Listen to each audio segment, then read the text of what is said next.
Sveiki, kaip sekasi? Aš esu dr. Aleksandras Mota, kineziterapeutas, osteopatas ir skaitmeninės knygos Segredos de Coluna Semdor autorius.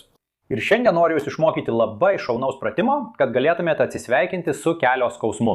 Bet prieš pradedant vaizdo įrašą, kad nepamirštumėte, paspauskite patinka, jei žiūrite mane per Facebook, arba paspauskite patinka, jei žiūrite mane per YouTube. Priešingu atveju pabaigsite žiūrėti vaizdo įrašą, norėsite pažiūrėti kitą mano vaizdo įrašą ir galiausiai pamiršite. Nepamirškite, paspauskite patinka dabar po vaizdo įrašo. Pagrindinis kelio skausmas, kuris šiandien dažniausiai pasitaiko, yra skausmas girnelėje. Ir dažniausiai tai atsitinka dėl nusidėvėjimo, tiek kremzlės, tiek net iki paties girnelės kaulo. Tai yra garsioji girnelės chondromaliacija. O pratimas, kurį šiandien tau parodysiu, padės sumažinti spaudimą tarp girnelės ir šlaunikaulio kaulo. Nes būtent šis spaudimas susijęs su judesiu, trintimi, skatina ir pagreitina šio sąnario nusidėvėjimą, sukelia diskomfortą ir skausmą. Chondromaliacija neatsiranda per vieną akimirką. Ji vystosi lėtai per ilgą laiką.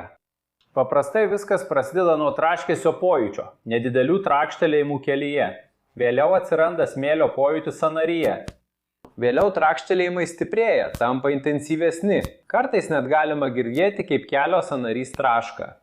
Ir tik po to pradeda atsirasti diskomforto pojūtis. Vystosi į skausmą. Gali netgi išsivystyti uždegimas. Kelio sąnario patinimas. O kodėl taip nutinka? Nes daugumoje mūsų kūno sąnarių yra struktūra, kuri saugo sąnarį. Ji vadinama kremzlė. Ir ta kremzlė neturi nervinių galūnėlių. Kitaip tariant, jūs nejaučiate kremzlės. Kremzlė dėvisi, lūžta mažais gabalėliais ir tai apsunkina judėjimą. Ir jūs to nejaučiat. Jūs jaučiat traškesis, girgždėjimą, smėlio pojūtį sąnaryje.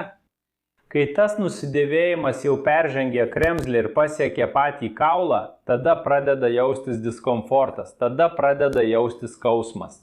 O pagrindinė šio nusidėvėjimo, šios girnelės chondromaliacijos priežastis yra nesulygiavimas tarp šlaunikaulio šlaunies kaulo. Ir pagrindinis kojos kaulas blauzdikaulis. Dėl šių dviejų kaulų padėties girnelė jau linkusi krypti į šoną. Todėl labai svarbu treniruoti specifinį raumenį, vadinamąjį vidinį platųjį šlaunies raumenį. Šis raumuo padeda išlaikyti girnelę sąnario centre. Jis neleidžia girnelėje pasislinkti į išorę, į šoną. Ir padidina spaudimą tarp girnelės ir šlaunikaulio kaulo. Tačiau tai beveik visi žino. Ir tam yra atliekami specialūs pratimai. O šiandien aš tą parodysiu labai paprastą pratimą. Jis pagerins išsidėstymą blauzdikaulio, kuris yra kojos kaulas, padėtį ir padės sumažinti girnelės spaudimą. Sumažins nusidėvėjimą, sumažins skausmą ir diskomfortą. Taigi girnelė yra trikampio formos kauliukas esantis čia, kelio priekyje. Maždaug tokio dydžio čia. Maždaug toks yra girnelės dydis. Taigi dėl paties nesulygiavimo, kuris egzistuoja tarp šlaunikaulio ir blauzdikaulio kaulų, ši girnelė sudaro mažą kampą, ši girnelė jau linkusi pasislinkti labiau į šoną. Ir tai labai padidina spaudimą, kuris atsiranda tarp girnelės ir šlaunikaulio kaulo čia išorinėje šoninėje dalyje. Kad atliktume šį pratimą, naudosime atskaitos tašką. O tas atskaitos taškas yra nedidelė išsikišusi struktūra su kaulo iškiša, kuri yra po girnele. Pačioj blauzdikaulio pradžioje, kuris yra blauzdos kaulas. Tai yra ši struktūra čia. Ši struktūra vadinama priekinė blauzdikaulio šiurkštuma, o artimesniems TAT. Norėdami atlikti šį pratimą, sėdėsite sulenkę kelį maždaug 90 laipsnių kampu. Koją atpalaiduokite. Švelniai uždėkite ranką ant kelio, pirštus laikydami šalia arba ant stat, priekinės blauzdikaulio šiurkštumos. Remsitės tik kulnu ir atliksite sukimą į vidų ir į išorę, tarsi automobilio valytuvo judesį. Svarbu atlikti abu judesius, tačiau reikia labiau akcentuoti sukimą į vidų. Tarsi norėtumėte nukreipti pirštus į kitą pėdą ir atkreipkite dėmesį, kad šis sukamasis judesys vyksta būtent čia, šioje struktūroje. Dabar padarysiu dar rankos, kad matytumėte. Štai, pėda į vidų, pėda į išorę. Į vidų, pėda į išorę. Pastebėkite, kad viršuje viskas stovi vietoje, judesys vyksta čia apačioje. Kuo labiau stengiatės nukreipti tato į vidų, tuo labiau jį išsilygiuoja su girnelė. Štai, į išorę įtraukia girnelę į išorę. Kai pasukate į vidų, jį išsilydžiuoja su girnelė. Ir kad šis pratimas būtų dar efektyvesnis, galite palaipsniui vis labiau ištiesinti koją ir tęsti pratimą.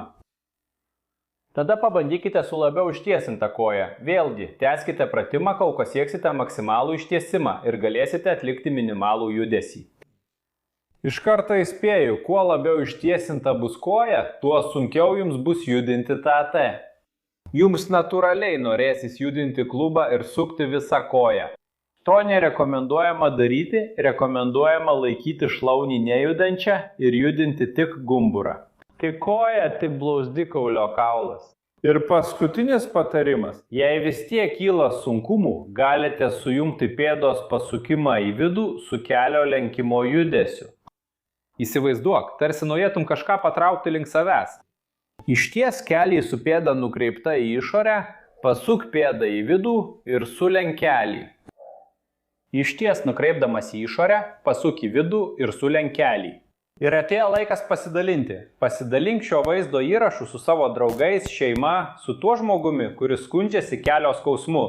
Jei mane žiūri per Facebooką, pažymėk čia savo draugus, pasidalink. Jei mane žiūri per YouTube'ą, nukopijuok naršyklės adreso juostos nuorodą arba surask šią rodyklę kažkur čia, vaizdo įraše ar šalia jo.